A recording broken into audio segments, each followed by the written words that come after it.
Okay, here we are at the Massacre haunted house. It's actually two haunted houses, a 3D one and a non-3D one at Odyssey Fun World here in Naperville, Illinois. This is the first time we've been here. We got a good deal to come out here and use 2-for-1 tickets. It's usually a pretty pricey haunt. We've never been here before, and that's really the main reason why. So let's see if it's worth it for the discount price. We'll let you know. Okay, so we had another first tonight. This is our first visit to the Massacre haunted house out in Naperville. It's actually at the Odyssey Fun World Fun Center in Naperville. There are two haunts there. It's the Massacre, and then there's a 3D haunt attached to it as well, sort of as a bonus haunt.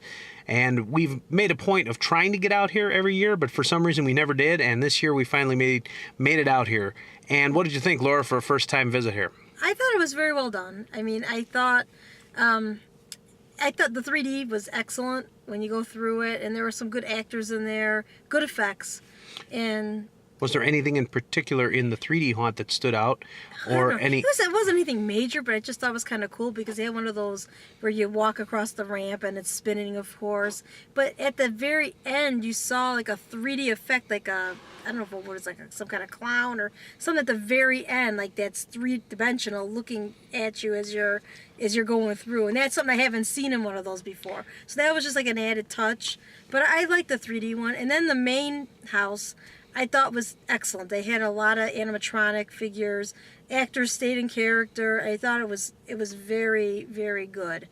So, any rooms in the main haunt that stood out for you, or things that popped out at you? Well, there's the first time I've ever seen this. I mean, they've had animatronic monsters and everything, but they had a dinosaur. It looked like a T-Rex, and it comes out at you. I mean, it's sticking out, and it's huge. It's a huge head, and to me, I've never seen anything like that before, and it was very well done. So that was a first, so I really enjoyed that. And what about wait entertainment? Did they have any wait entertainment? Well, that would be my only...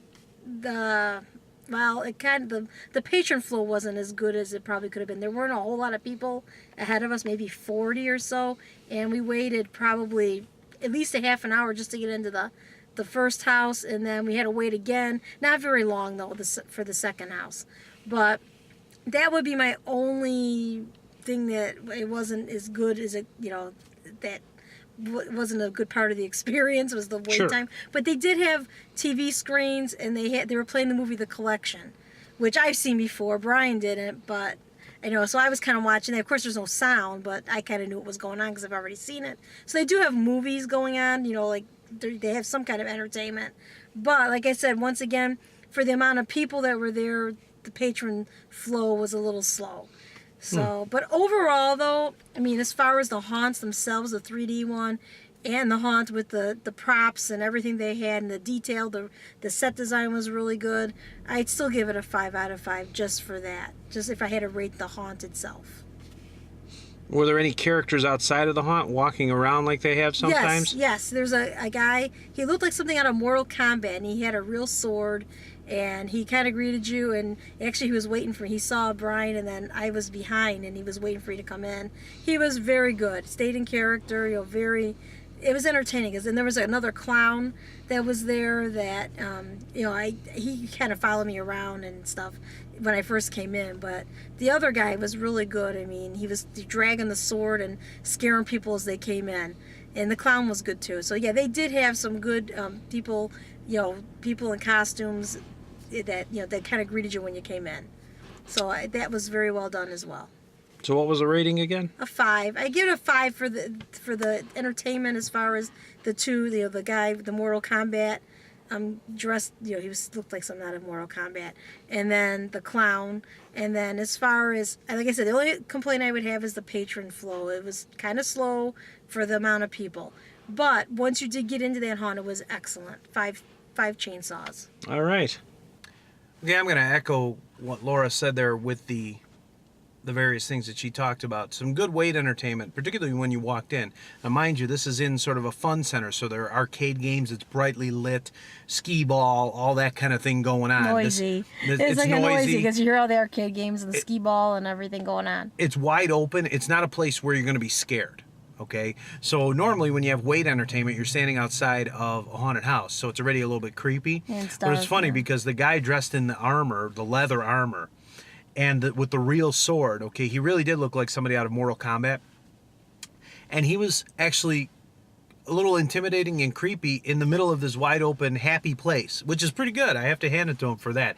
He followed us up to the ticket line. He got our tickets for us, and he was tapping his fingers. He was getting impatient with the woman giving the tickets out and things. So it started off really cool. It was very enjoyable. It was very enjoyable, very fun. So then we went up to the haunt, which is in the back, and upstairs. The 3D portion of the haunt came first, and I will also echo Laura's comments about the wait. The patron flow seemed to be off, because when we got there, I would say we had maybe 30 to 40 people ahead of us in line, and they were going in groups, so it really wasn't a lot of people. But it took us approximately 45 minutes before we got to where our tickets were taken, which is a very long time for the amount of people that was in front of us. And then there was another 10 minutes before we actually got into the haunt. And when you finished with a 3D haunt, there was another wait again. So patron flow a little bit off. I'd hesitate, to be honest, to go on a Friday or Saturday unless I got there right when they opened, because that was a pretty long wait. But other than that, though, the 3D effects, I have to say, the haunt wasn't very long. It was only about 5 minutes, but some of the effects were so good that I couldn't tell if they were real objects or completely just three-dimensional images that were being thrown at us. And there was one point that actually looked like we were underwater. There were some seascapes, and it looked like we were underwater. It was very good, very well done. And we've seen a lot of 3D haunts, too, that we go to, especially this year. It seemed to be quite popular this year. But this one I would rank up there. Of the ones that we've seen so far this year, I'd definitely say it was probably the best one that we've seen this year. Then the main haunt, I have to be honest, I was not expecting the level of detail in that haunt. I mean, again, this is a fun center that they transformed, and I was expecting like wooden walls and black painted flat walls and things, but no, three-dimensional sets. There was even a cave portion in there. There were sets with skulls on the side. There were varied types of sets. There was a doll room, which absolutely loved. There was a dollhouse on the table, and there was a video playing inside the little window of the dollhouse about people trapped in there. Extremely clever, nice little touch. And there was a nice surprise in that room too, which I won't spoil, but I've never seen it before, and I actually looked directly at this particular surprise, and I thought it wasn't real. So it make of that what you will. That I like. That kind of thing I like. And the dinosaur head was cool. It was a voodoo setting, and there was a voodoo sort of tribesman in the room too, and he came up behind us while we were watching the dinosaur, and he was shaking like a rattle, and he didn't say anything, but he looked very happy that we were there, probably on the menu too. So that was a cool effect for an actor. It was pretty good. And several other things that I enjoyed in there. There was a hospital scene, a morgue looking scene, a couple of crazy patients in there.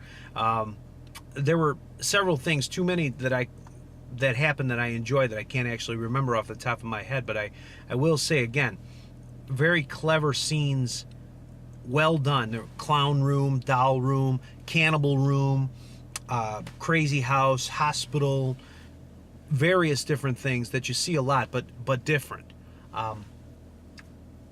Other than that, though, I have to give a compliment out to some of the actors, because a lot of the actors really were very good without being over the top or intimidating. They were cleverly disguised, cleverly hidden. They popped out at you, and they acted a little crazy, I've got to say. There was one scene where there's a casket scene, two actually. There's a casket scene, and there was an actor that blended in with the wall while you're looking at the casket, and she jumped out, scared us, and she was a little girl, a little smaller girl, and she really got us there. And there was also a church scene, creepy, with people in the pews, and you had to pass all these people, and we just knew that somebody was going to come out. And sure enough, that sort of thing kind of tops our list there for things that we enjoy. So overall, a 5 out of 5. The patron flow honestly could be improved, but the quality of the haunt experience was a 5 out of 5.